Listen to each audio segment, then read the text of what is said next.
What is the vision for the Vendors Arcade?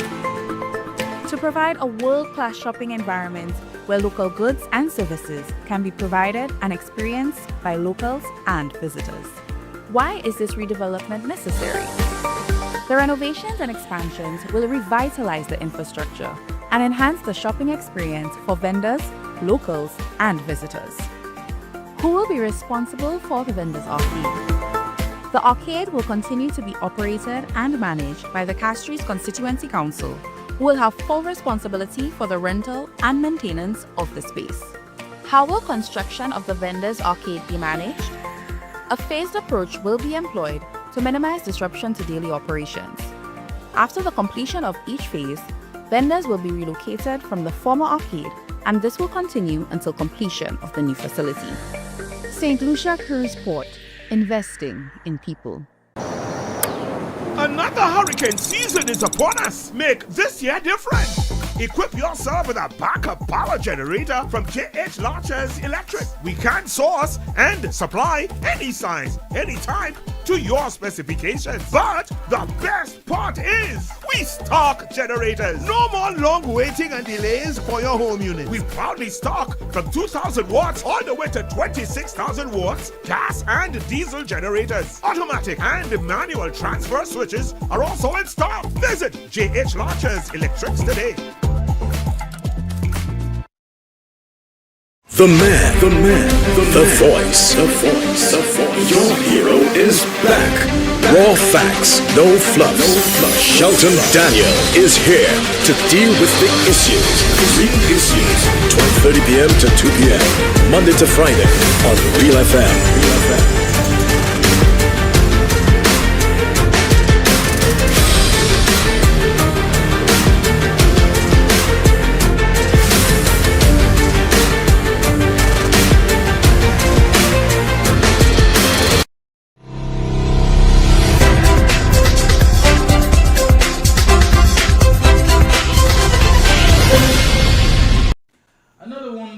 Monday afternoon to you, everyone, at the start of another week of The Real Issues with me, Shelton Daniel, your host and producer, alongside my co-host, Terry Fenelon, who's with us once again, and our technical operator, Alton Jaquan Joseph. Thank you so very much for tuning in to this program, which airs weekdays from 12:30 until 2 p.m. on the radio station, Real FM, serving you on two frequencies, 91.3 megahertz for the north, 91.5 for the south, simulcasting on NBC television, also available to you on Facebook Live and YouTube live streaming, and we do mean live. It is the 23rd day of June 2025, and you know, people, I think you know our concerns, Terry, myself, others, about the fact that police, some of them, not all of them, most of them are doing a great job, and I'm sure even those who trip over themselves once in a while and injure the good things that have been built up, such as public relations and public goodwill, that they, in other times and other places, that they do a good job. So we were worried that after so much has gone into equipping the force, into training, into recruitment, into, making the force, professionalizing the police force, that some were throwing it away in incidents that were easily avoidable. But police, I would like us to understand that many of them, especially those out there on working in traffic and doing traffic stops on beat and patrol, they're under a lot of stress. Now, you might say all of us are under stress, but I'm telling you, sometimes we don't think what it is like for a police officer to be out there in the sun, directing traffic, doing patrols, doing traffic stops and all of that. Maybe he wants to relieve himself, but he's got to, and I think the training and the discipline would help in that regard and contribute to the endurance that they have to show. Let me put it a little more blunt and raw. He has to hold his pee. The other thing he probably has to hold, I won't say. So you're dealing with somebody who, according to the natural rhythms and needs of the body, may already be irritable, may already be stressed, dehydrated, in the sun, perspiring. And then when you find yourself having to go through all of that and people giving you trouble, with simple matters of cooperation, they have to be dragged out. I can understand that it may once in a while test the temperament. It may stretch, the temper and the endurance and so on to breaking point. We have to understand those things, but of course, like I said, their training, their orientation, their conditioning ought to prepare and equip them for those kinds of things. It's a far different thing when I find a permanent secretary, the most senior of all the civil servants, the person who is, I think, the chief accounting officer, the chief administrative officer of a ministry. And a ministry has many departments. So you might find infrastructure has potholing unit, it might have electrical, it might have this and that. The permanent secretary is over all of that.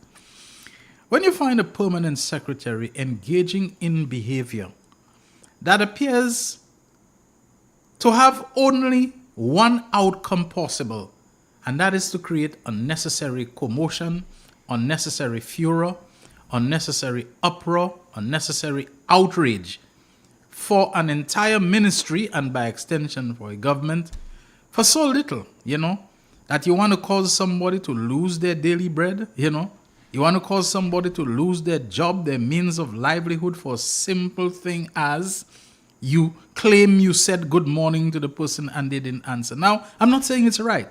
I think you all heard me say on the last program, I don't think Terry was there, maybe he was, that we are expected within the norms and standards of organizational behavior to tip our hat, in a manner of speaking, to our superiors, to our seniors, to our supervisors, to our managers and so on. To pass and to not greet them or they to greet us and for us not to answer. I don't think this is good organizational behavior. I don't think this works for team spirit. I don't think it works for cohesion. I don't think it works for a good work culture and a work environment and so on. So I would not recommend it. But if it does happen that someone does it, and I have not seen that there is proof that you did it, if it happened, you try it again. You call the person into your office, you have a word with them, or you deliberately create a way where you pass by and say good morning again to see if they're not going to answer. And say, okay, the first time I wasn't sure, but now I'm sure.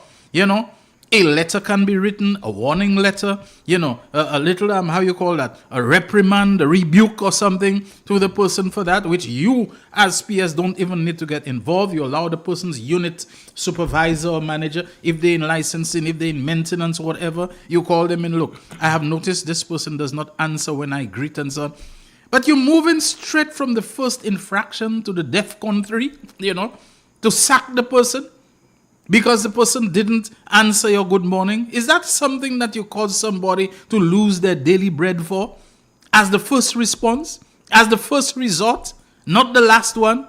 Not to say you're going to say, okay, this person is being unsociable in a hostile way. So I'm going to, if we have a social room in the department where people go or whatever and so on and chill, you're not allowed to access the social room. Or if we have certain activities that are designed for staff party or whatever, you cut off from that. Something else that you can do to make the person feel shunned and reprimanded and rebuked, to fire the person for that.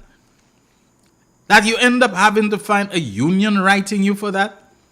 Labor department becoming involved, Labor department issuing a ruling that they think this person was, incorrectly dealt with and dismissed and so on, and recommending that the person be reinstated. You're now writing back to say that you do not accept the ruling of the Labor department and you want the matter to go to tribunal, I think. Isn't there a grievance process that after this, the matter goes to the Labor Commissioner, and after that, I think it goes to conciliation by the minister, and then there's another stage called arbitration, whatever, and then it goes to Labor Tribunal? That basically the permanent secretary is saying that she wants to go. Who is the permanent secretary to dictate the stages at which grievances are taken? If the law says that it goes to Labor Commissioner, and after Labor Commissioner it goes to minister, and after minister it goes to whatever tribunal, I think is the final process, you're actually directing that it should go to tribunal right away. How do you get that? In any event, is that worth dragging a whole ministry into what could end up being, some kind of industrial blow up and so on over what? Isn't there a saying that the old people say, "Twat koko pude susiwo"? I understand that there was something previously, but you cannot join incidents when one has been dealt with already, where it seemed like there was a physical altercation between the cleaner who was fired for not answering a permanent secretary's good morning and somebody else, I don't know if it's a member of staff or member of the public, who, from what I've been told, people who witnessed it said it was the cleaner who was threatened, maybe even attacked by a woman who happened to be pregnant at the time. And I think the cleaner said, she's not going to let that person hurt her or injure or attack her. And she used the handle of a broom that she had and maybe she whacked the person with. I don't think any injuries pertaining to that. You had those kinds of things. But if that was dealt with and the person was suspended, you cannot come trying to conjoin and to link those things and to say, oh, there was an incident with the individual before. What happened? There was something in that Could Battle Valley that reverberated across an individual. Maybe somebody's Zelev felt the injury, it was shed and it lived. I'm being facetious here. But what is this thing? I understand that the permanent secretary involved is due to go on pre-retirement leave in August. Is it because that PS knows that she is not going to be around, so she can afford to cause things to go up in flames over such a small thing as that? Maybe there are other people who know more about it and they don't, they do not share the view. But is this worth all of that? Twap koko pude susiwo. Too much for something that is so small as that. I cannot see how somebody not answering the greeting of a superior, no matter how high up, it can be the Governor General, although the Governor General does not interface with the public service like that, ought not to. But somebody, you don't answer your greeting, the person has submitted an explanation/apology to say, my mind was preoccupied, so I probably didn't hear, but I didn't hear at the time. You're going to take it straight to firing?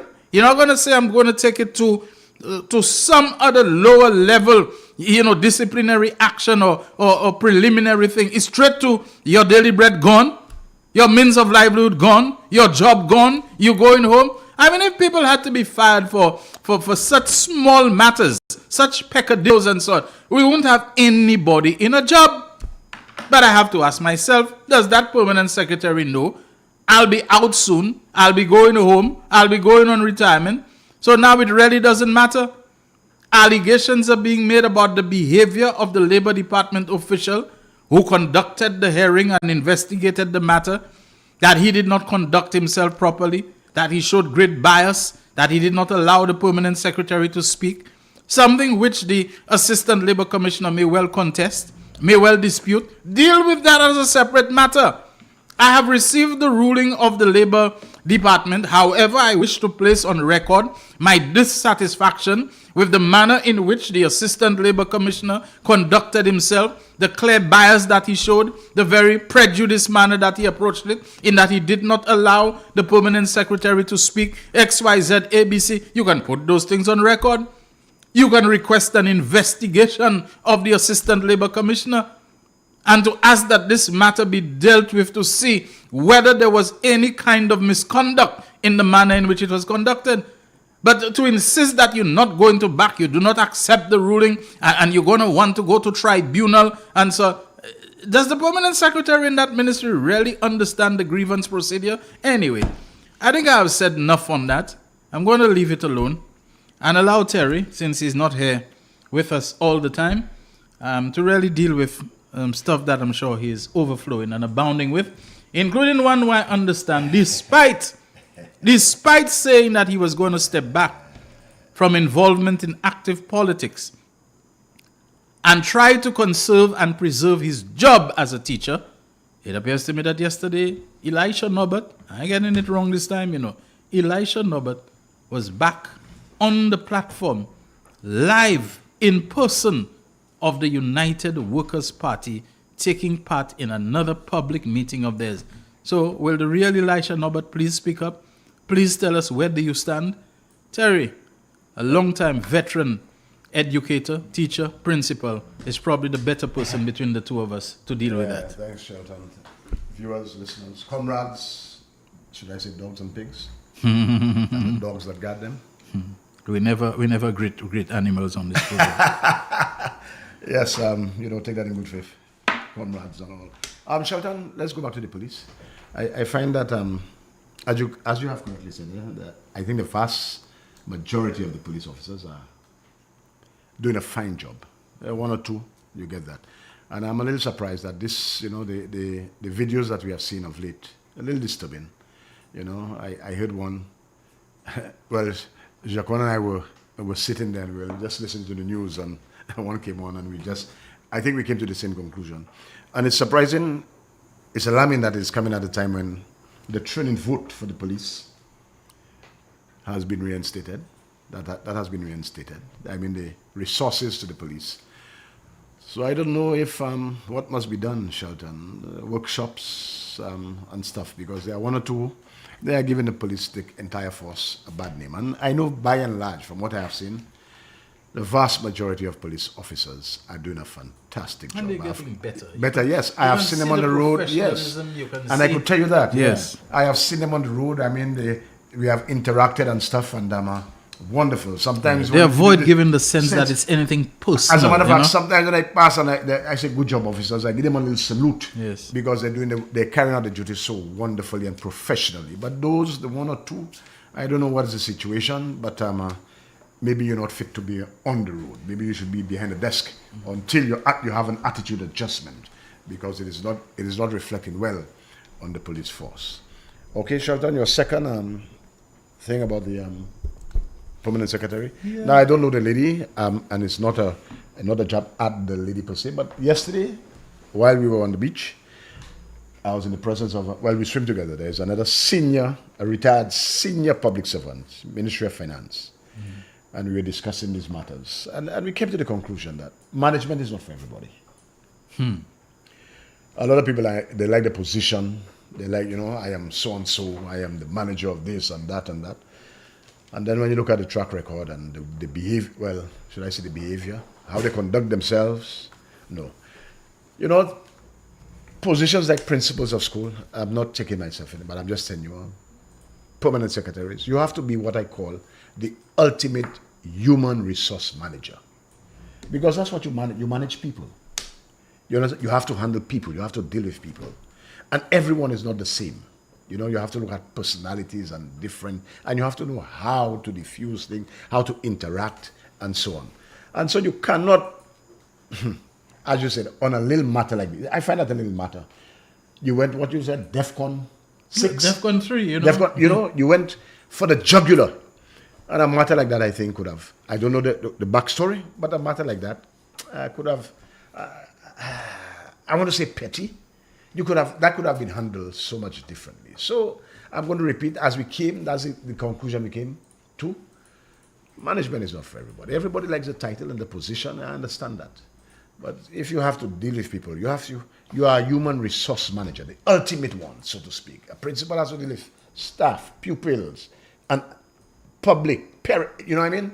You have to be able to handle each person. I mean, some people are rude, some people are, easier to deal with, and so on. You have to read people and know how to interact with people. And you cannot take everything personally. You have to have a sense of humor. You have to know how to diffuse situations. And you don't just go for the jugular on the first offense. On the first offense. You don't do that. And something so minor. And for something, minor. What's that? What damage was done? Was ministry property damaged or sabotaged or anything of that kind? So, was anybody So like you, I was a little alarmed. I was like, whoa. And we came to, I tell you, a very senior public servant, retired. We swim together every Sunday. I would like him to swim more during the week, but and we in the water we just discussing, and we were like, nah, human resource managers, that's what we are, managers, permanent secretaries and stuff. Now, this Elisha fella, boy, you putting me at loggerheads and on the wrong path with my friends at the Ministry of Education, I suspect they do not like me going after you because I'm putting them on the spot, because some of them not returning my calls, so I'm not happy about that. But I'm a political commentator, and I have to comment on things regardless of who it hits. Not that there's any malice. I don't do anything with malice or with bad intentions. I mean, I have pointed out that this United Workers side is a lawless side. I have demonstrated that to you. They do not obey the rules. I mean, the leader of the side trample upon our constitution, and he says, well, there are no sanctions. That's despotic thinking. You understand? No deputy speaker for almost 6 years. His excuse is that you only need one because the speaker has to go to the washroom, and so on. And the abuse of direct awards, etc. You cause a check of $7.3 million to be signed for the full amount of goods you have not yet received in violation of the Finance Act. It's just a lawless side. And that's what happens when you have a side, you have no structure. It's a side. And so Elisha Norbert, the teacher, he says he's not a marshmallow teacher. I don't know what that means. You have been written to by the permanent secretary, asking you to desist and refrain from what you're doing because it's in violation of the staff orders. But on Sunday, you are back to your old tricks. So, I'm calling on the permanent secretary in the Ministry of Education. He has defied you and the letter that you have written. I'm calling upon you to do the next logical thing, is to take it to the Teaching Service Commission. That's the only thing I can call upon. It doesn't matter if anybody has asked Elisha to hold on and to stay on, to keep the place warm. Because people are asking whether it is coincidence that Dr. Gail Rigobert is back. Ended her, well, I don't know if she's back, but an announcement has been made and it's on social media quite prominently that her 2-year tenure, where was she, University of the Virgin Islands or something? I'm not Came to an end, it was not renewed. Has ended. Well, I don't know if it was not renewed. I've said that deliberately. But I am saying how interesting, how intriguing that timing is. Correct. As Dr. Gail Rigobert, now that Elisha has said that he's going to step back from this, is Dr. Gail He has not been de-endorsed. We heard from Spider, the lazy master, that he is the endorsed candidate. You have been written to by the permanent secretary. Letter dated, I think, May 20-something. I'm forgetting the exact date. And it's the 22nd of June. You are back doing exactly what the permanent secretary told you. You ought not to be doing. To me, Terry. Gross insubordination. But to me, that leaves no option. Amen. No option. I am calling on the permanent secretary. You gave this guy a directive. You wrote him. You explained everything very neatly, nicely in that letter. He has defied you. After himself coming out publicly to say yes, that he has to make a choice between his job and the politics, so he will step back from the politics. He said that, Now he's going in deeper. That's right. So I do not think we ought to set that precedent. The permanent secretary ought not to be disrespected in that. Now, I know the permanent secretary very well. I know his father very well. His father, was a very good man, extremely good man. I think he's following in his father's footsteps. Extremely affable, helpful, knowledgeable, and he has done that. You have disrespected. You are insubordinate. You have gone a step further, That's gross insubordination. You have decided that I will do as I please. So the ball is in the court of the permanent secretary. I'm hoping that you be referred to the Teaching Service Commission for necessary action. And I'm going to call up, if you allow me and I'm back here tomorrow, I'm going to be calling on them again to do that. All right? Because this, to me, Shelton, cannot be allowed to stand. That is setting a very bad precedent. And if it allowed, it will be a free-for-all. If you feel that your rights are violated, seek judicial review. Let the courts rule. But until such time, if your permanent secretary has written to you, telling you what you ought not to do, what you ought to do and what you ought not to be doing, and you defy him so openly and blatantly, then he has to take the necessary step to refer you to the Teaching Service Commission. Failing that, I think we are going to have problems in the system. We cannot allow that to stand. And it's nothing personal. As I said, Elisha, I don't know you. I have never met you, I don't think. I've never held a conversation. It's nothing personal. Nothing personal. But I think the integrity of the teaching service must be upheld. And we cannot have, I almost said rogues, because your behavior is roguish. It's not in. I mean, what example are you setting for the kids? The children you profess that you love and you have them first. You're going to teach. You're going to uphold your career first. You're not setting a very good example. So it's roguish behavior. Not you. I didn't call you a rogue. I said the behavior. And I think whoever is on your side, asking you and prompting you and encouraging you to do what you're doing, be careful, Mr. Elisha. That's not the way. Do not follow bad advice. Do the right thing. If you want to be on the platform every Sunday, etc., doing what you're doing, do what is right. Resign. Resign. And put your heart is already in the ring, but resign and let the chips fall where they may. But as you're doing that, in defiance of the letter written to you, that ought not to stand. This is disrespect, and we cannot allow. We ought not to be having officials of the Ministry of Education disrespected in that kind of way. That is gross insubordination, and that is grounds for you to be referred to the Teaching Service Commission and let the chips fall where they may. Very simple. That is my position on that. And if by tomorrow I'm going to be listening, and Permanent Secretary, when I call you, it's not about that. It's about other things. This is just for this program. I don't take the politics out of here. You understand? Unless you meet me in my favorite watering hole and we begin to discuss matters at will. All right. So Shelton, I think that is my position. That will always be my position because the others did it. Alpha Baptist had to resign.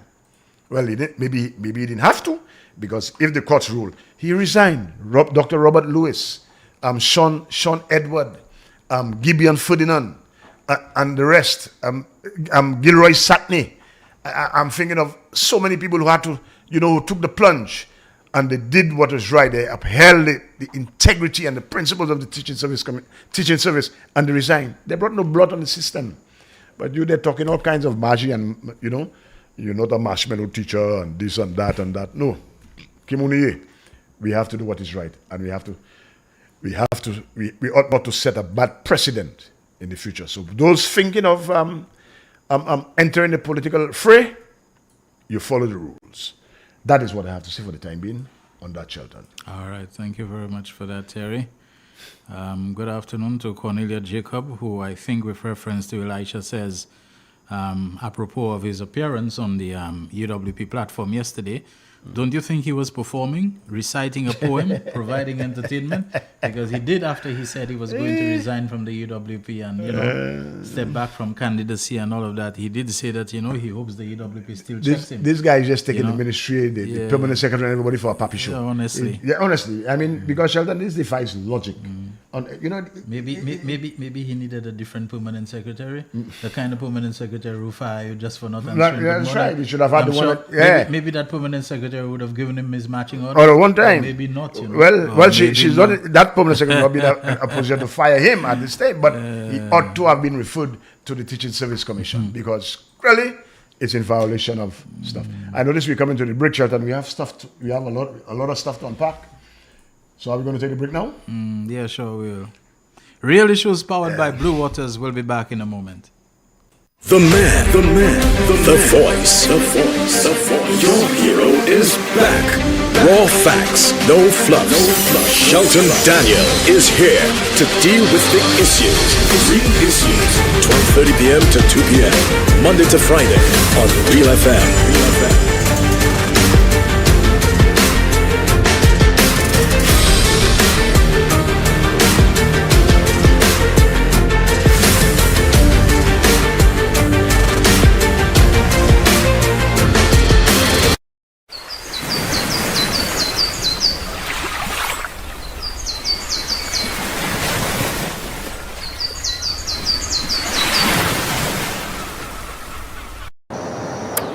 Another hurricane season is upon us. Make this year different. Equip yourself with a backup power generator from JH Launchers Electric. We can source and supply any size, anytime, to your specifications. But the best part is, we stock generators. No more long waiting and delays for your home unit. We proudly stock from 2,000 watts all the way to 26,000 watts gas and diesel generators. Automatic and manual transfer switches are also in stock. Visit JH Launchers Electrics today.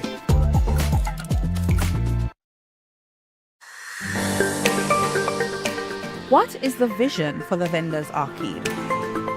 To provide a world-class shopping environment where local goods and services can be provided and experienced by locals and visitors.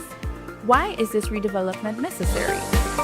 The renovations and expansions will revitalize the infrastructure and enhance the shopping experience for vendors, locals, and visitors. Who will be responsible for the Vendors Arcade? The arcade will continue to be operated and managed by the Castries Constituency Council, who will have full responsibility for the rental and maintenance of the space. How will construction of the Vendors Arcade be managed? A phased approach will be employed to minimize disruption to daily operations. After the completion of each phase, vendors will be relocated from the former arcade, and this will continue until completion of the new facility. St. Lucia Cruise Port, investing in people. The man, the voice. Your hero is back. Raw facts, no fluff. Shelton Daniel is here to deal with big issues. Big issues. 12:30 p.m. to 2 p.m. Monday to Friday on Real FM.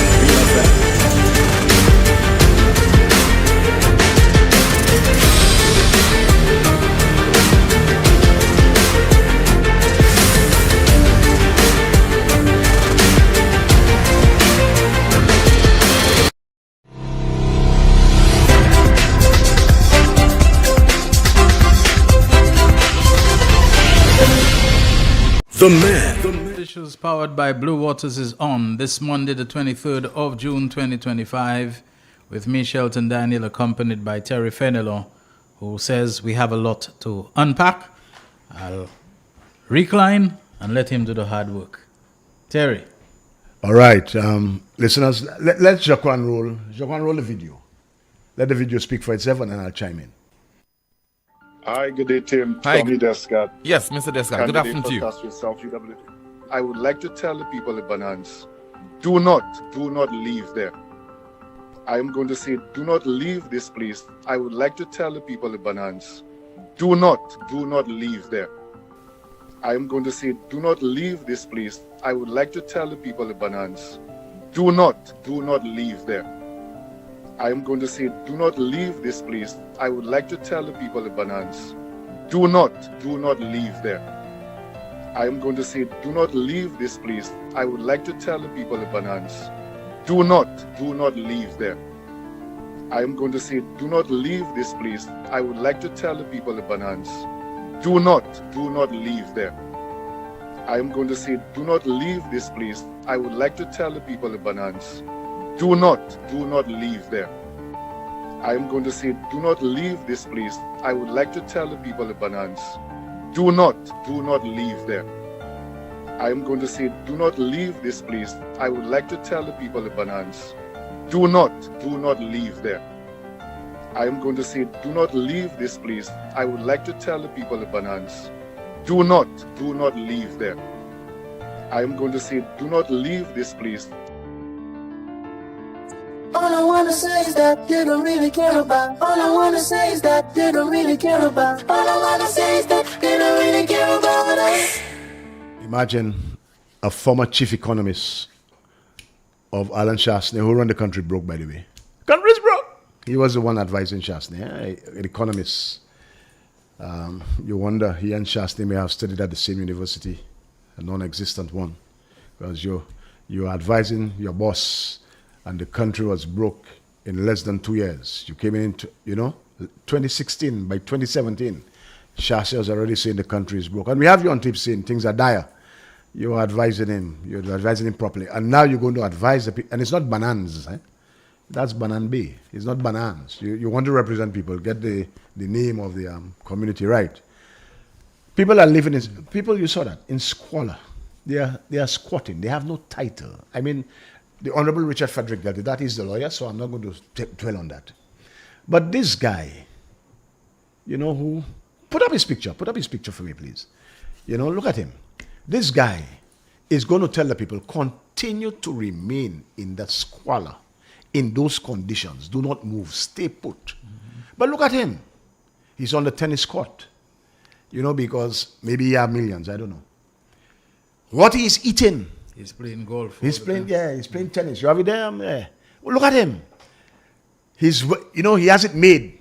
Because, tennis is not a... I used to play tennis, and the church gave me a racket. Just to string a racket is about $100 and something.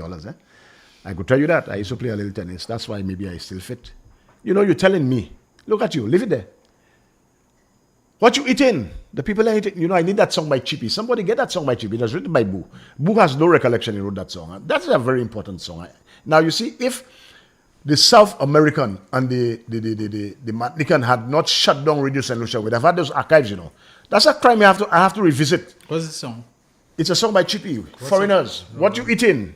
What this man? You see him there? Tommy Hilfiger. Tommy Descat. What he eating is what they're eating in Banan, Where he's living is not where they're living. He's living in, when he sits on his bed, he has his 75-inch screen watching the latest in air-conditioned comfort. But he's telling the people, stay in squalor. Stay there. Do not move. You know what I mean? Rain, dogs, everything, kind of disease and thing. Stay there. You're not squatting. You go in and tell the people, don't move because you'll get house and land for them and SUV and $1 million. Tommy, that is correct? And you're going to get a lawyer for them to what? To not move? As though they have rights. They have no rights. But you go play your tennis. You know what I mean? You could eat your steak and your caviar, right? You could drink your fine champagne, Cristal. You live in large, you live in the life, but you want them to live in squalor. We are trying to elevate them, take them out, relocate, bring them back when things are better. You are trying to mama guide them. Put the word free for me, please. Mama guide them to let them believe that they are entitled to what they are not. But in the meantime, you are living fine. But ladies and gentlemen, people in Banan, the fishermen and the fisher folk, don't be fooled. I have told you already. When people want to help you, they tell you the truth. Honorable Hilaire and those around tell you, hey, no. Wood free, you have the wrong one. Wood free, that's the last one I sent you. Wood free, that's the wrong one. That's number one. Wood free. When people want to help you, they will tell you the truth. And that's what the St. Lucia Labour Party has told you. That's what Ernest is telling you. They met with you all several times. We have testimonials. It's going to be better. You are not entitled to $1 million. Don't let this guy mama guy you. You are not entitled to anything. I mean, they're helping you. They're doing the best. You understand that they can. They're giving you money. They relocate. But when that fishing village is finished, you will have something to be proud of. Everybody will want to come. But this guy wants to help himself. He wants a vote. So he's not going to tell you the truth. He's going to tell you what you want to hear. You know? He's going to tell you the convenient lie. Don't move. I'm going to get you a lawyer. we're going to get you a lawyer. You're going to get a house. You're going to get a car. And you're going to get, each of you going to get $1 million. So you have to get $78 million to relocate you all. Where? How? This guy is trying to help himself. And when people want to help themselves, they tell you exactly what you want to hear. Exactly what you want to hear. That is what he's telling you there. So that's, you are comforted that, but it's a lie. It's a lie. You understand? I sent you this morning on the direct line, not a forward. So, folks in Banan Bay, don't fall for that. It's mama guy. This guy is living his best life. You saw him. He has his racket, his bourgeois lifestyle, economist. He has his money. He watches his 75-inch screen on in his air-conditioned bedroom. He eats caviar, lobster and stuff. But he's encouraging you to stay in squalor because he's against development. Whereas the Prime Minister, Ernest, and them are trying to elevate you, lift you out of that squalor and this poverty, he's telling you stay there. Because for him, it is political mischief. He thinks he will get a vote. And some of you, I understood, are falling for this mama guy. Don't fall for that. Shastney is telling you $1 million. What Shastney is ready to kick Madrid, you know. Block the roads. Because you know why? Madrid's a local. Madrid's local, you know. Madrid's one of us, a native. You think he would give her $1 million? Where? He was already blocking road, blocking access. He blocked access. She couldn't access her restaurant. That's what they were going to bulldoze her out. You think he loves you? No, he wants your vote because he wants power by any means. You heard Terry Valls and all of them. They want power by any means. So they'll tell you exactly what you want to hear. It's a comforting lie, but it's a lie. The truth is, you don't have title. We want to remove you. We want to upgrade the place so you have a place to be proud of. So when you come back, everything will be nice and rosy. Elevate the place. Development. Take what you're getting and move. The government is going to help you relocate. That's the truth. That is the truth. So when Tommy Hilfiger, Descat comes in there and he tells you do not move, he'll give you a lawyer and he'll get a lawyer and you're entitled to a house and land and $1 million. That's a lie. That is just somebody up to political mischief trying to help himself to some votes. But do not fall for it. Do not fall for that mama guy. This guy's started his political career on the wrong foot. You don't do that. You don't try to hinder progress and development because you want political power. You are the chief economist, and you and Shastney bankrupted the country it went down the drain. The country has no more money, and COVID has been it. You said the same thing there. I don't know if I sent it to you. Did I send it to you? This one? Yes. Let's say your own voice. You are admitting failure, just as the leader of the side that you represent. Stephen Favory, I'm coming for you. I know Shelton promotes you, but I'm coming for you. But Tommy, don't do that. Are you ever able to rebuke Stephen Favory or criticize him without referencing him? I can't. Sometimes it sounds like you must reproach me. No. Let me take that back. As a backdrop. When I myself do criticize him. Yeah. Listen to Tommy. Tommy. I don't know. You were saying Terry finished there, and I'm stuck on Tommy Hilfiger. I don't wear Tommy Hilfiger at all. For what he said. Yeah. Let's hear him in his own words. His legacy. Situation currently is dire. And as we try to understand the impact of COVID and monitor the economy, it is certainly a very dire situation for us in this country at this point. Situation currently is dire. And as we try to understand the impact of COVID and monitor the economy, it is certainly a very dire situation for us in this country at this point. The same guy who was lead economist to Shastney, advising Shastney, and you heard Shastney in no time, the country is broke, we have no more money, and COVID has been it was. Me say take advisely. Bad advice. People in Banan, don't take advice from this guy. Waste of time. Waste of time.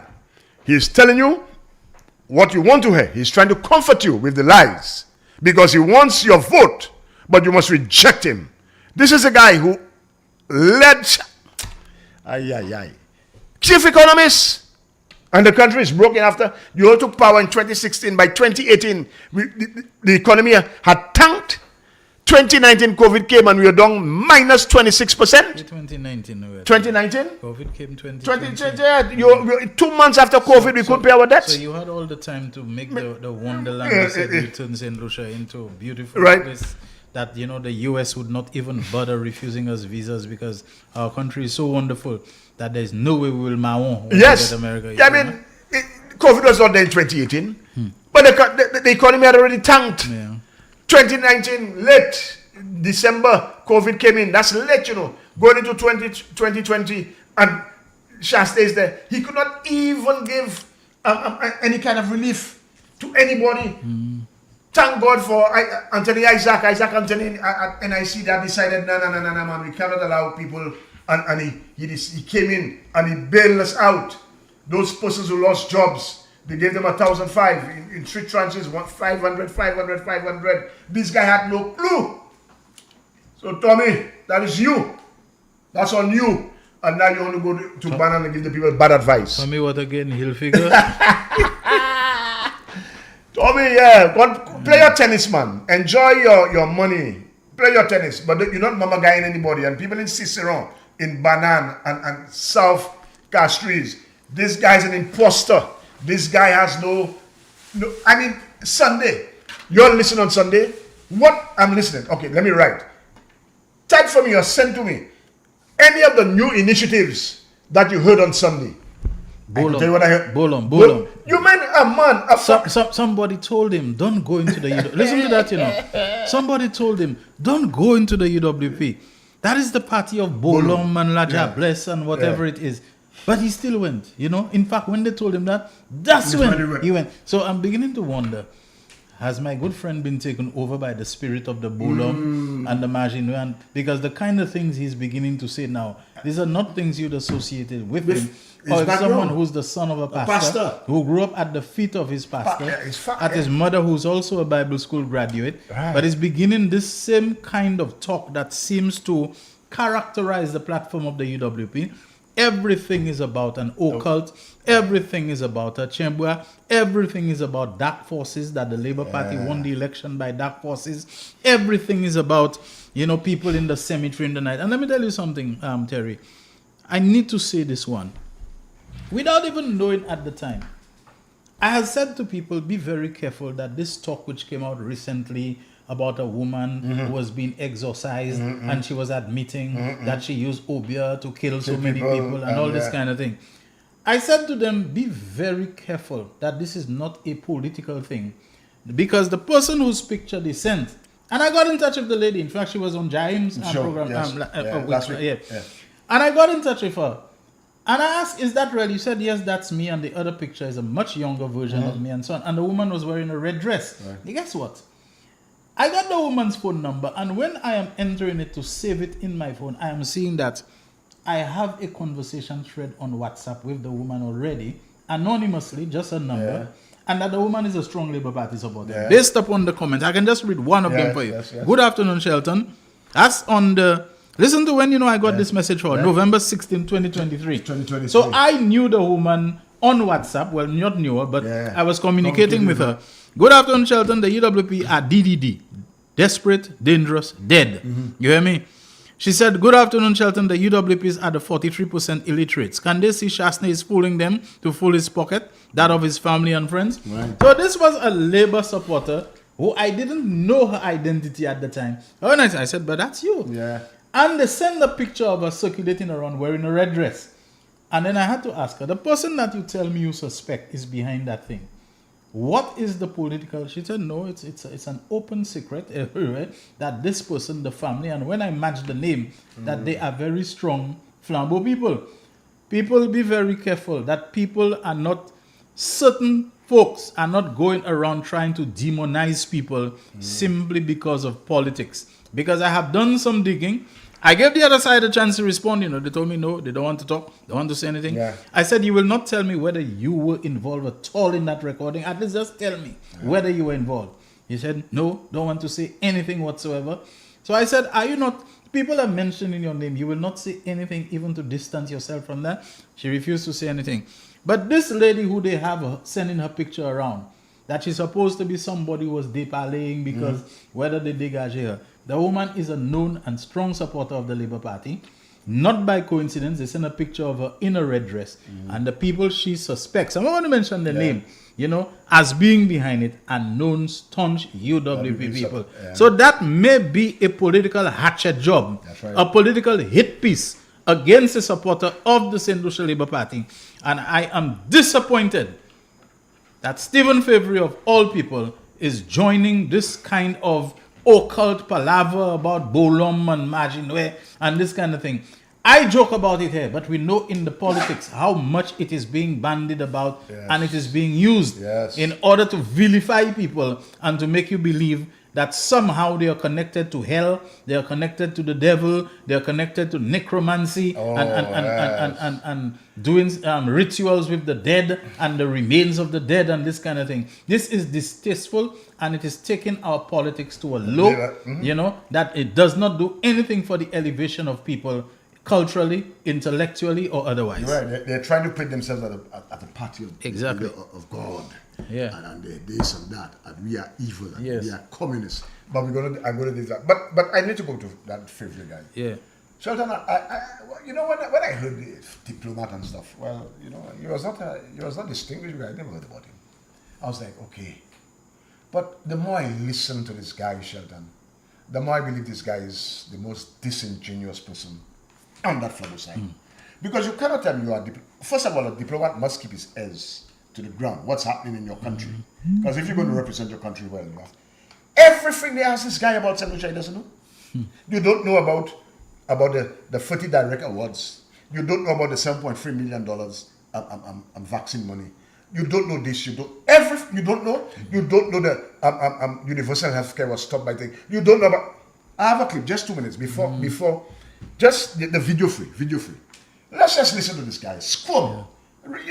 You don't know. Bring the evidence. You should take some time to familiarize yourself, because I think he was a diplomat not for St. Lucia but for OECS, an OECS diplomat in Geneva, right? In Europe and so on. But what I'm saying is that what I know about him is that he's supposed to be somebody who deals with the data and with this kind of things. You're right. How can you don't know? You coming into politics and you do not take time to familiarize yourself with the lay of the land. I mean, come on, People, listen, watch and see if you could believe this one. This one has any kind of believability about him. Roll tip, Jokwan. I have to speak my conviction. I have to say what I believe, what is right ultimately, what is right not only for the party, but what is right for the country. Look, I have no evidence of this matter.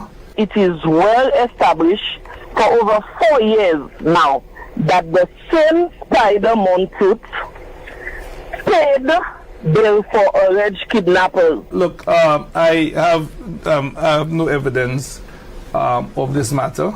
Last time you were on Andre Paul's show, and Akola asked you a question about Timothy Mangal's statement about Philippines being black, and you said you had never heard it, so you can't comment. So the question to you now, have you gone back over the tapes and have you heard it, and what is your views on that? Because you said at one time against that racism thing. So I want to hear your views on that. Look, I have no evidence of this matter. Your colleague, Mr. Timothy Mangal, shares a platform with you, and he referred to a section of the Castries in East constituency. You can listen, He referred to a section of the Castries East constituency as being black like to the JPA. Stephen, how do you, as a UWP candidate, treat what was said by Timothy Mangal, who is not the first to use that kind of language on a political platform? First of all, I don't have the benefit of having heard what you suggest has been said. So I can't respond to the circumstance, situation, words which I did not hear or internalize. So I'm very sorry. I have to speak my conviction. I have to say what I believe, what is right ultimately. Look, I have no evidence of this matter. I'm very sorry. Imagine that. You are the fellas. What they have on Sunday, the Sunday barbecue every Sunday. Nothing to say. It's the same thing all the time. The last I heard, they were calling Frederica and stuff. Nothing, no policy. I mean, I'm going to challenge you all. Flabos and well. It's all moving along people and Powell GT insulting so people. So call me and tell me how you're going to move the country forward. But listen to this guy. And I'm going to tell you, Mr. Favre, in all due respect, I told you my early Christian education was under your father. I used to attend Vacation Bible School, where the Wesleyan Holiness Church is now. That is where the First Baptist Church was. Okay? I don't know your age, but that's why I used to go to Vacation Bible School, right there in the area there, High Street. And then when the First Baptist Church moved to Darling Road, I attended before I moved onto the other place. But I know your father extremely well. Your father is no liar. And to hear you now squirm and lie, because that's what you're doing there. You could sue me if you want. But I do not believe you are speaking the truth. I have no confidence in you. I do not believe in you. I do not believe. You know very well what was said in your platform. But you have chosen to contaminate yourself in, you entered the den of rogues. Yeah, that's what you need. Let me tell you a real dagger sent by one of our key people. Yeah. I wish she had given me permission that I could mention her name. But she said Stephen doesn't even know where the gym is in Corelli. But he wants to run for Castries North. You expect him to know anything? That's right. He wants to run, but he don't know where the gym is. And I could tell you where the gym is. I know there. You are, man, you have no believability about you. So you are already contaminated yourself. Frank Charles called you this morning on what makes me me mad is one of my favorite shows. But when I heard you on, man, I went to spend more time with my grandson. He was with me, we there talking bleepy and thing. I decided I couldn't spoil my day because you're going to contaminate the airwaves anyway. You're going to foul up the airwaves. And then to hear Frank Charles call you, ask you some very simple questions and you feign in ignorance. You don't know. How could you not know? That's why you have to. I mean, if at this point in time you don't know, our man, that's a shame, man. What do you expect of these supposedly brilliant people trying to be accepted by the leader? You have to kowtow because Prudent already tell you. And that is the problem that Stephen and anybody like him who comes that they will face. Marcella, anybody. All of them. That basically they have to structure, they have to construct, they have to modify, they have to shape whatever approach that they might have taken, whatever resources that they're endowed with intellectually, background-wise, professionally, they have to moderate and modify to suit and fit Alan Chasney. And once that is the kind of leader you have, and you need basically to ingratiate yourself to him, you're dead in the water already. You're dead in the water. That shows that you're not a man of integrity. You have no principles. No matter how you try to say, you have no principles. You have no integrity. You know what I mean? You have lost your credibility. No, you have no believability about you. Yeah. You know, it's better as a man you stand up and say, yes, man, I heard him and these comments were out of order. I would respect you. But you're showing signs that you cannot stand up to anybody. You know, Guy Joseph, you two slaps and then you take the line. You understand? You cannot defy him because he's the head honcho. He's the chief enforcer of the United Workers side. You understand? You dare not cross his guys because your money is going to be in jeopardy. You can't do it. So you have no believability. So Castries North, you're going to tell me you're going to go in the run and the rain or the hot sun to put that X format?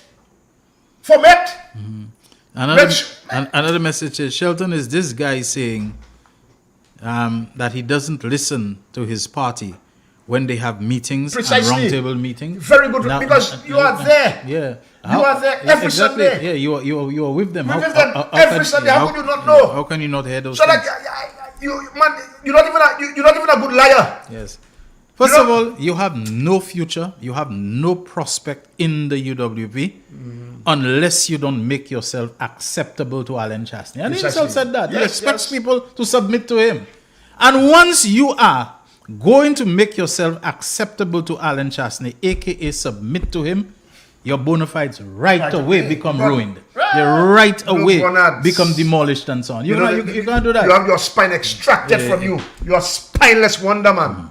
You come on a program, then you want to flash credentials. We don't care about credentials, boys. And it is fatal to whatever record or reputation you have, whether it is intellectual, whether it is moral, whether it is integrity, whatever you have that can be considered to be marketable assets, in the political field, they right away will become degraded, they right away will become deteriorated and so on, and they're not going to last. Once it's Alan Chasney, you find yourself You're going to flash credentials, you are a diplomat. Man, you have not impressed me. I'm not impressed with credentials. I mean, a lot of fellas with a lot of letters behind the name, they don't use that, because that means nothing if you have no integrity, and you have none. You are not believable. Okay? I'm not going to call you a liar, but I will not trust any word from you. Up to now, you don't know. Stanley asked you, what? That's one thing that the SLP has done. One good thing. You don't know? The minimum wage. Groundbreaking. Revolutionary. Earth-shattering. Whereas for all those years we were afraid Philip J. Pierre did it. And Did the economy suffer? No. As a matter of fact, the unemployment rate, single digits. Man, that took gonads. Taking us to the CCJ. No referendum, no CCJ. What's it? No referendum?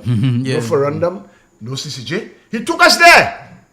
And he's going to take us to the Republic at some point, you know. Philip JP, if you don't do it next year, in your second coming, we're doing it, you know. We have to go there.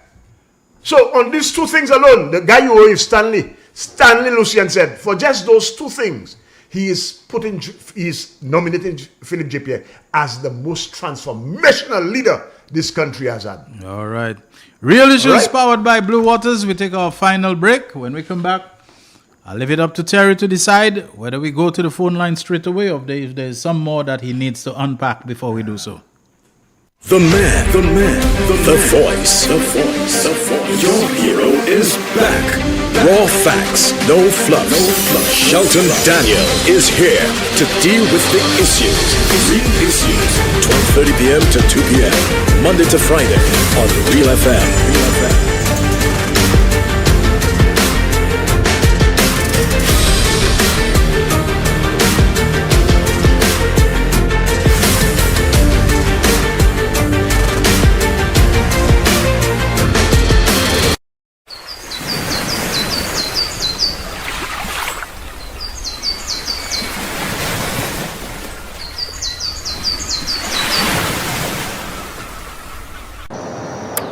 Another hurricane season is upon us. Make this year different.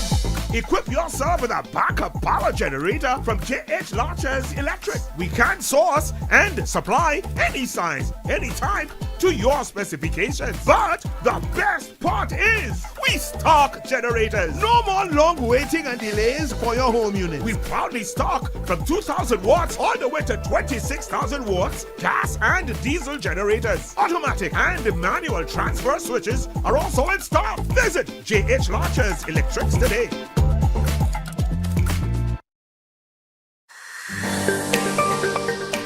What is the vision for the Vendors Arcade? To provide a world-class shopping environment where local goods and services can be provided and experienced by locals and visitors. Why is this redevelopment necessary? The renovations and expansions will revitalize the infrastructure and enhance the shopping experience for vendors, locals, and visitors. Who will be responsible for the Vendors Arcade? The arcade will continue to be operated and managed by the Castries Constituency Council, who will have full responsibility for the rental and maintenance of the space. How will construction of the Vendors Arcade be managed? A phased approach will be employed to minimize disruption to daily operations. After the completion of each phase, vendors will be relocated from the former arcade, and this will continue until completion of the new facility. St. Lucia Cruise Port, investing in people. McDowell's Supplements, an effective way to ensure you and your loved ones are getting the daily recommended intake of essential vitamins, minerals, and other important nutrients necessary for optimal health. Naturally, we carry an array of health and wellness supplements. McDowell's Immune Booster enhances your body's defense to fight colds and flu, boosts your immune system, prevents viruses and other airborne diseases.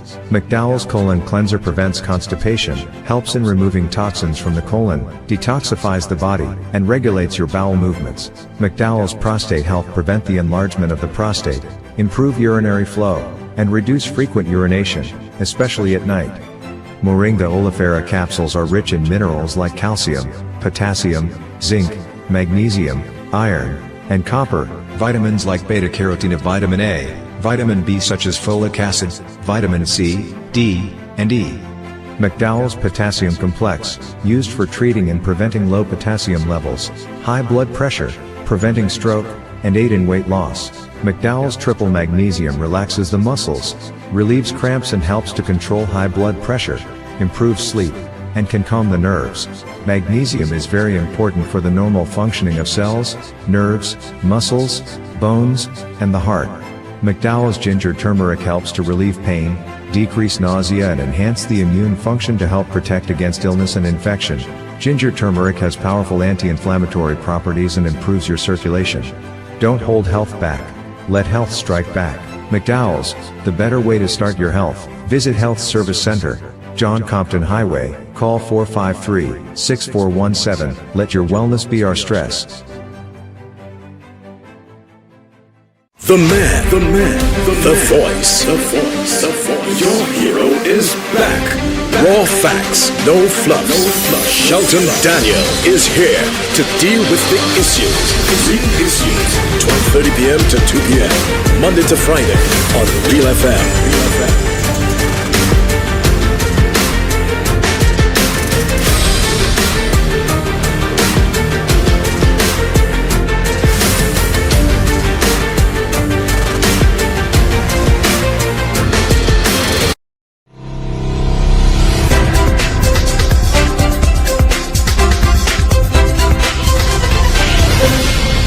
Still in real issues. Shelton just had to step out for a minute.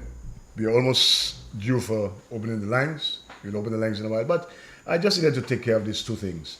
You know, Tommy, the bluffer, you're going to tell the people, you know, you're comforting lies that you're going to get a lawyer, they don't have to move, whereas you know, your air-conditioned bedroom with your 75-inch TV, watching all the sports and stuff, playing tennis and eating, you know, lobster and caviar, while the people are in squalor, and you're making them believe that they're entitled to $1 million. I mean, stop the bluff. Stop that. Stop trying to fool the people and number guide the people. And Mr. February, I'm not free with you, you know.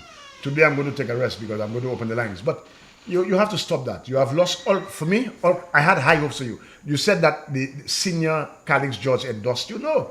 Calix George Sr. was saying, Calix George Sr. was just saying that he knows you, and maybe your entrance in the politics will raise the level of the debate. But lo and behold, I think he must be regretting that he said that, because you have done the opposite. You have actually sunk to the lowest of low. I mean, Guy Joseph and his Obi Amaji, you have taken over. You actually sat at your home and you penned an address to the Sunday barbecue. I mean, next thing people go and they talk extemporaneously. You know what I mean? Politicians, you go on the platform and you discuss matters, and that flows. But you have to pen, because you see, you're not a politician. You know, I don't think you ever pastored or ever give us someone in the church. You know, you have to do those things, you know, from the heart. You know, but you actually stayed at your home. You know, you neglected your family, and you wrote that there, and you said, today I'm going to address Bulums and almost everyone, and Raja Bless. And that is the extent. So how does that take the country forward, Mr. February? How does that take the country forward? Who is that going to benefit? Man, come on, man. Sunday after Sunday is the same pappy show, the same commerce, the same nonsense, the same garbage, man. You're just recycling garbage. If not Mangal talking about races, you talking about Bolom, Guy Joseph talking about, after all. How are you going to take the country forward? It is time for you to be talking policy. What are your policies? How are you going to help the pensioners? How are you going to help the children? What is your policy on education? What is your foreign affairs policy? What are you going to do in agriculture? What? You have said nothing. You're like empty, vacuous, hollow. Come on. Yeah, we can open the lines. You know, I don't know the numbers. 487-9849-758, 487-9849. That's the line on which you can WhatsApp call us. You can call us direct on the landline, which is 4533-911. And you can also message us by going to realfmofficial.com or mbcslu.com, and you'll see a button there where you can send us WhatsApp messages that will come to us in real time. We have our first call already. Real Issues, you're on the air. Go ahead, my friend. Hello? Good afternoon. Hello? Hi. Yes, you're on the air. Go ahead. Yes. Mr. Panilo, good afternoon to you. Good afternoon. Let's see the reaction today. You good, Shelton? Declined. I like that. But let me tell you, Shelton and Terry, you're seriously expecting policies and plans for this country from that side, the white right side? You're expecting that? No. And when we heard of the Tommies, hill figures, flat figures, big figures, whichever they are, And then we heard from the Stevens. And we heard the background and where they're coming from. And we hoping for better. Me, I was hoping to hear something of substance. But Gazes, man, La Jables, Bonhams, man, Shelton, do you remember who sat at a ritual in Foguli? Who did what? Was it who sat at the ritual in Foguli? Oh, well, of course, Alan Shastey was there. Of course, how the woman called herself? How the woman called herself? The Jagfire or something like that? The Indian lady who was sweeping the streets. No. She had to pass a fire jagger on them. Or put a fire jagger. That was what she said. And then who had the ritual on the day of his launch? Alan Shastey. The 12 young girls on whatever wearing, a headdress that had candles on them or whatever and so on. Right. Who had the person sweeping the streets of Castries? Under which administration? Well, the man who headed that administration, his name is Alan Shastey. And finally, who held the salt and lost his voice? Who did what? Wasn't it? Who held the salt, the bottle of salt, and lost his voice? Wasn't that Dominic Fede? Exot ka vini pale di bolom la Jables gaje. Come on now, we need to elevate our politics.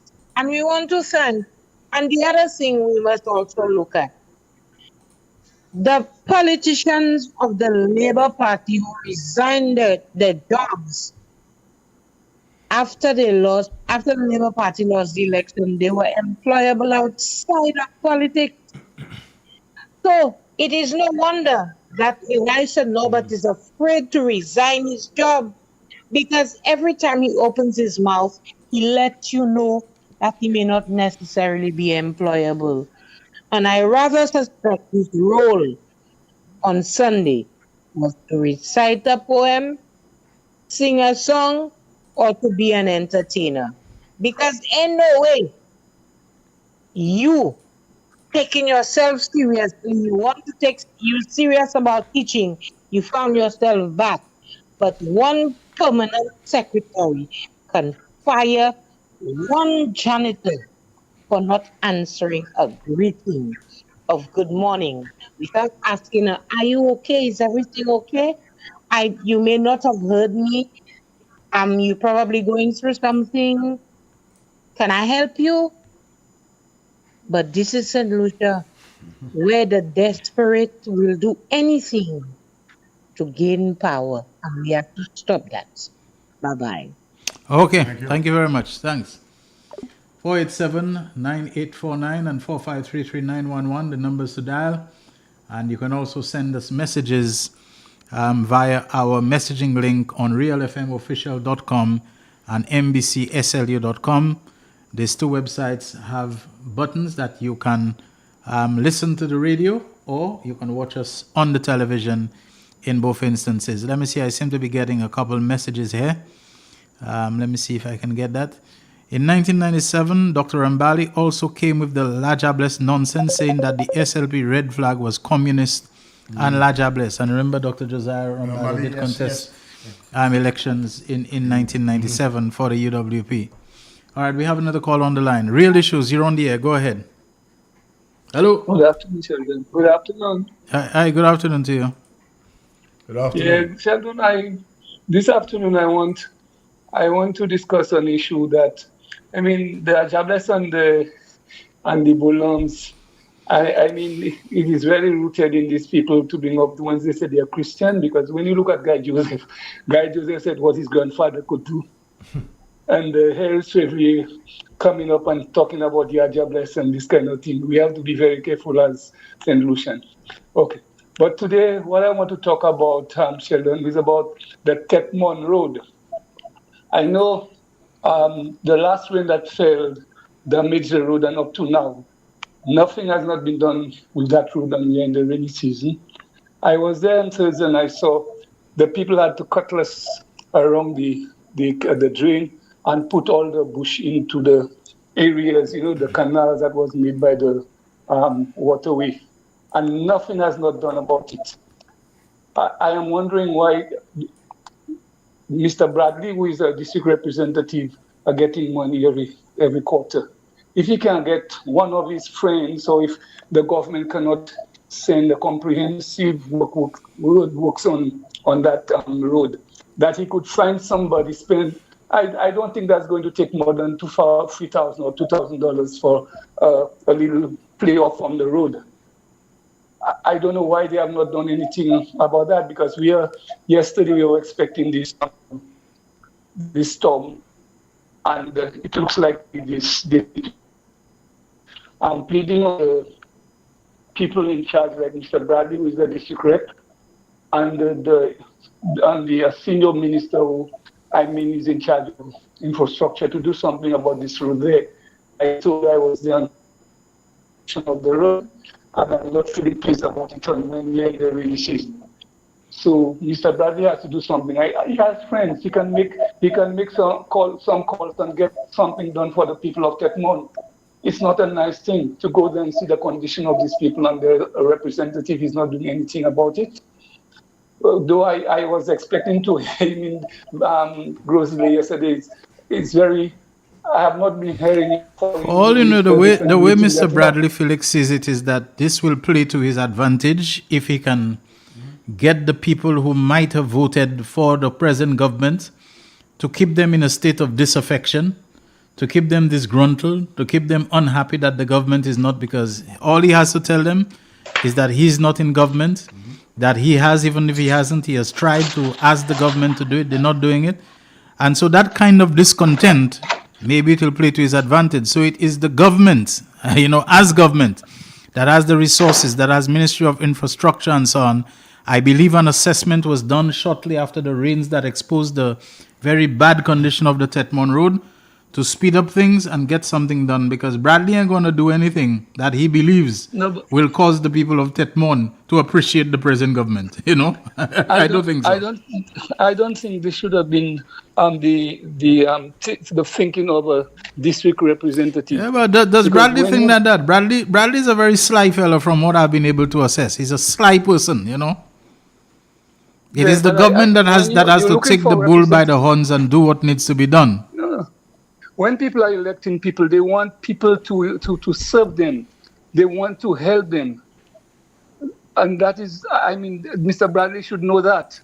When you want to vote for somebody that can make things happen for you that you're looking for, not because of your philosophy or friends you have walking around with you. You want people that can go forward and make things happen. Yeah. That is why they'll find some fault in Richard Frederick, because Richard Frederick are making things happen. Yeah. So Bradley is the one which is the district representative of the constituency. Yeah. He should be doing something about it, because we're in the rainy season. That's why I say political hopefuls must see this as an opportunity for them to get connected to constituents by doing advocacy. In other words, you go there, you have a desire, an intention, a wish to run as a candidate. This is an opportunity for you to write a letter on behalf of the people, for you to make a statement on behalf of them, for you to go around, collect signatures for a petition for them. In my opinion, so that you position yourself in a way that you show that even before and without you becoming endorsed, that you are already functioning as a representative of sorts, That's what because I'm saying Mr. Bradley has people with equipment that can help him. Yeah. So the question of just saying, well, the government is the government, you have to know that you are the district representative. The people point taken. Elect you point taken. We have to take other calls, okay? Okay. Thank you. Yeah, thank you. So therefore, he has to do something about it. Yeah. Okay. Yeah. Thank you very much. Bradley has collected $1.6 million. He's promised to build a warehouse. Yeah. I'm hoping that he has, that warehouse is going up. Yeah. He promised the young people a warehouse. I don't know to do what, but the warehouse must go up, Bradley. Okay. Are we getting another call? 487-9849-758, 487-9849. And you can call us on that number. You can WhatsApp call us on that number. You can send us WhatsApp messages by going to realfmofficial.com. And then when you go there, you'll see a link, a message link where you can send WhatsApp messages. We have a caller on the line again. Hi, Real Issues. Hello. Hey, good afternoon, Shelton. Yeah, hi. Good afternoon to you. How are you guys doing? That's Miguel. Great. All right. Yeah. First of all, Terry, it's incorrect. It's safe to wear Tommy Hilfiger clothing. That was a terrible rumor. Hello, that's an aside. Anyway, I just like you. I'm going to tackle Shelton on the Stephen Favre thing. Because some blows. I'm terribly disappointed, man. When I heard this whole Bolam nonsense, I mean, I think that must have capped it. You're disappointed in me for the Bolam nonsense? What did I have to do with that?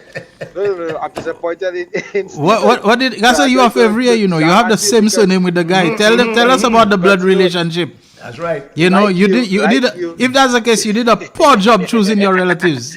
But you know, Shelton, like you, in the beginning there was a lot of confidence and faith that, you know, he would be someone of substance amid the clown show that is the EWP right now. Mm.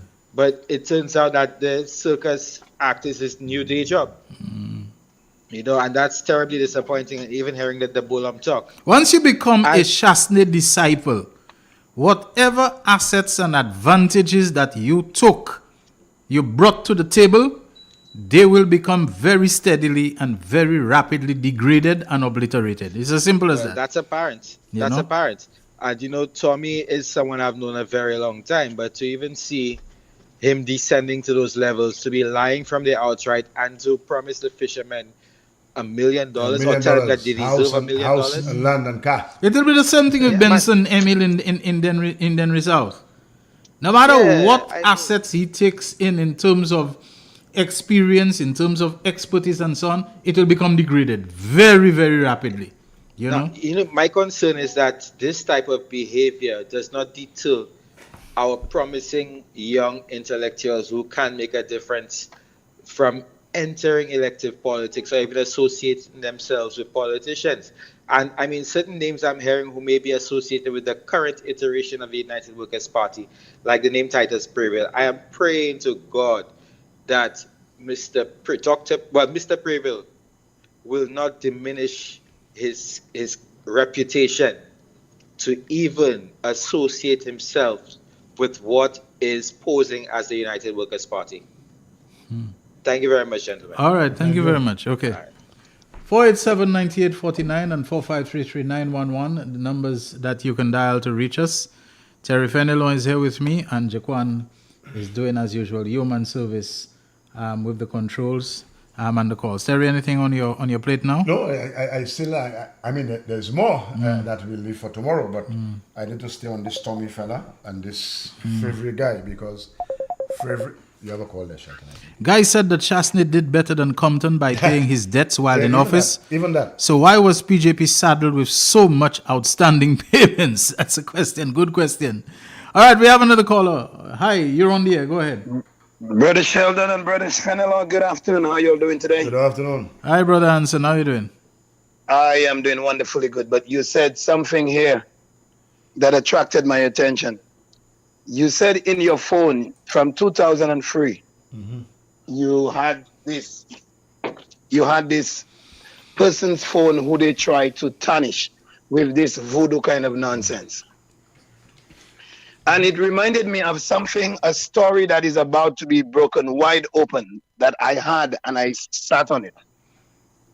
You must have heard something about a check was written for so much money, and I had this information. I have this information. And you heard them, Flambeau came and said they're trying to fish cat or catfish Johnson. Well, that story is about to break wide open, and they try to deny that the large sum of money was transferred from one account into another account, which I have all the information about. You have all the files. Somebody came on. Yes, according to Champagne, you have all their files. I have the files. But then it was something I decided I am not prepared to go with. So apparently they were afraid that I run with the story, so they come ahead and say they were catfishing Anson and put text on one of the social media platform indicating that it was a check and not a money transfer.